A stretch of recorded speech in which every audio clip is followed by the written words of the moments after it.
Olá a todos os alunos do Programa Nacional de Formação em Administração Pública. Trabalharemos algumas definições e características acadêmicas para a construção de um projeto de intervenção.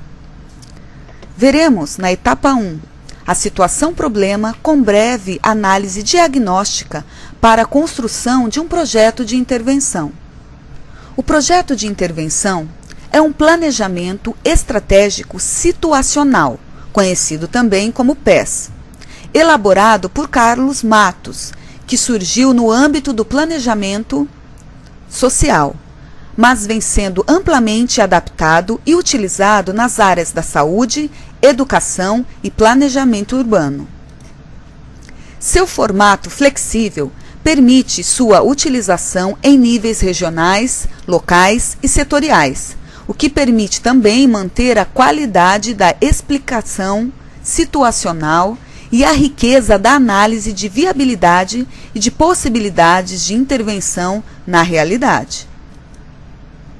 Artman diz que Carlos Matos desenvolve os conceitos de espaço do problema e espaço de governabilidade do ator, bem como propõe o desenho de um plano de intervenção em 2 níveis. O plano de ação, que abrange as causas dos problemas situadas dentro do espaço de governabilidade do ator, e o plano de demandas, que aborda as variáveis sob o controle de outros atores. Para Artman, os níveis locais e intermediários também apresentam problemas estratégicos. Desta forma, o PES propõe a construção de viabilidade para um plano. O PES é um método de planejamento por problemas e trata principalmente dos problemas mal estruturados e complexos, para os quais não existe solução normativa ou previamente conhecida, como no caso daqueles bem estruturados. Embora a análise parta de um setor específico, os problemas são sempre abordados em suas múltiplas dimensões, ou seja, política, econômica, social, cultural, e em sua multissetorialidade, pois suas causas não se limitam ao interior de um setor ou área específica, e sua solução depende, muitas vezes, de recursos extrasetoriais e da interação dos diversos atores envolvidos na situação. Conceitos fundamentais do PES. Planejamento. Cálculo que precede e preside a ação. Incorpora aspectos da gerência, aspectos organizacionais e a ênfase no momento tático-operacional, ou seja, no planejamento da conjuntura e na avaliação e atualização constante do plano. O planejamento está vinculado à ação e aos resultados, impactos, e não somente ao cálculo que antecede a ação. Ainda falando dos conceitos fundamentais do planejamento estratégico situacional.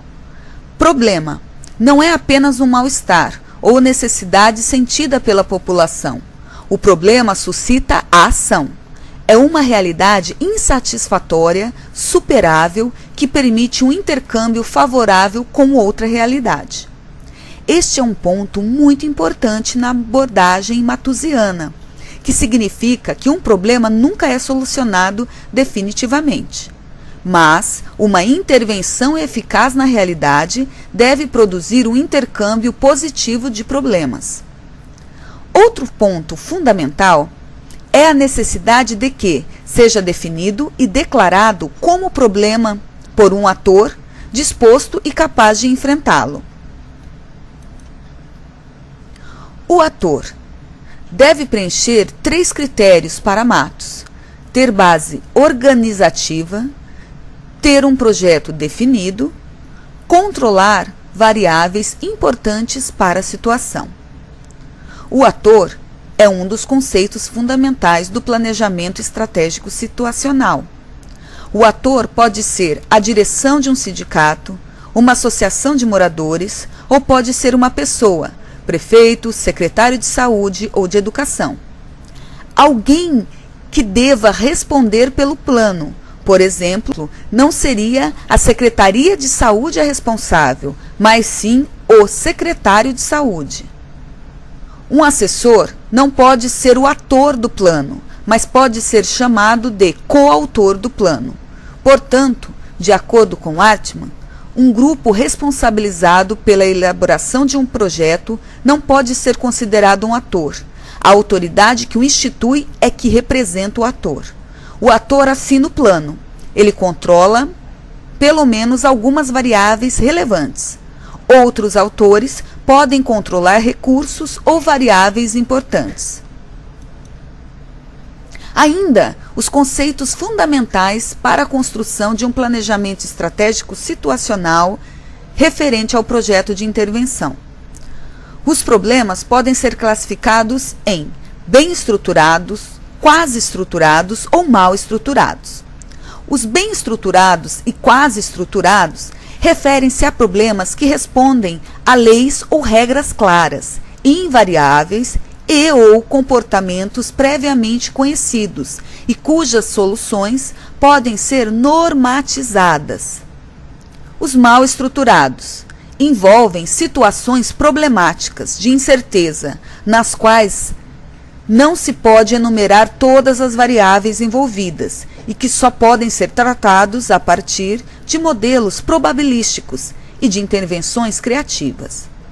No âmbito da saúde da população, em seu conceito amplo, temos um exemplo de problemática semi-estruturada ou inestruturada, pois ela articula-se com âmbitos diversificados como saneamento básico, habitação, condições de urbanização e de trânsito, hábitos de vida das pessoas, nível de renda e educação, entre outros. Os problemas podem ser ainda finais e intermediários. Os finais referem-se à missão institucional, ou seja, aqueles vividos pela clientela, pela população que justifica a existência da organização. Os intermediários são problemas meio, que não se relacionam diretamente ao produto final, mas seu enfrentamento é necessário para viabilizar a missão das organizações, e dele depende também a qualidade dos produtos finais. Um exemplo apresentado por Hartmann. A missão de um posto de saúde ou de um hospital está relacionada à prestação de serviços de saúde à população, ainda que em diferentes níveis de complexidade. Para tanto, é necessário enfrentar problemas intermediários, como organizar a lavanderia do hospital ou contratar serviços terceirizados, resolver o problema de gerência do ambulatório, entre outros. Ainda falando de conceitos fundamentais para o planejamento estratégico situacional para projeto de intervenção, temos um conceito importante que é a situação. Na explicação situacional, o ator analisa a realidade, os problemas, desde dentro da instituição. A situação, enquanto um recorte problemático feito em função de um projeto de ação, está constituída pelo ator-eixo da explicação situacional, por outros atores, pelas suas ações e pelas estruturas econômicas, políticas, ideológicas e culturais que condicionam os atores e suas ações.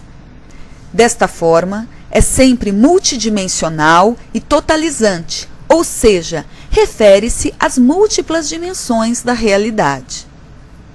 A situação, ela está sempre referida a um ator, a sua própria explicação da realidade, mas inclui a explicação, o ponto de vista de outros atores envolvidos, sendo, portanto, autorreferencial e policêntrica.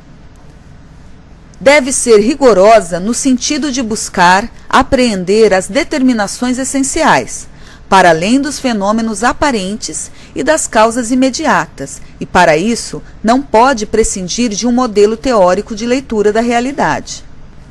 Matos propõe que tal complexidade seja apoiada em um enfoque teórico que compreende os seguintes elementos. Teoria da produção social. Refere-se a um método de leitura da realidade, que a explica para além dos fatos mais aparentes, por meio de 3 níveis. Níveis dos fatos propriamente ditos ou fenoprodução, fatos de qualquer natureza. Nível das acumulações ou fenoestruturas, capacidade de produção de novos fatos. Nível das regras ou leis básicas que regulam uma formação social. A aplicação concreta desta teoria se dá no momento de explicação de um problema quando, através da montagem do fluxograma situacional, localizam-se as causas nestes 3 níveis, estabelecendo-se uma rede de relações causais, o que contribui para uma visão mais ampla do problema explicado e, consequentemente, para a atuação mais efetiva. Teoria da ação. Distingue 2 formas de ação: ação não interativa, instrumental ou comportamental, que é própria do planejamento normativo, e a ação interativa, referida ao espaço social e político que fundamenta a necessidade do cálculo interativo ou raciocínio estratégico. Os 2 tipos de ação são aplicáveis a distintos problemas. Para aqueles bem estruturados, aplica-se a ação normativa. Para os quase estruturados, faz-se necessária a ação interativa e criativa, que considera a ação dos outros. Por meio destes problemas, o PES, Planejamento Estratégico Situacional, pode-se levantar a situação-problema e realizar uma breve análise diagnóstica, que é as primeiras etapas a serem cumpridas para a realização do projeto de intervenção. Temos ainda alguns critérios de seleção do problema, que seriam o valor político do problema, o tempo de maturação dos resultados, o vetor de recursos exigidos em relação aos recursos do ator, a governabilidade sobre o problema, resposta dos atores com governabilidade, custo de adiamento de enfrentamento do problema, exigência de inovação ou de continuidade, impacto regional e impacto sobre o balanço político de gestão ao final de governo. Um ótimo trabalho a todos.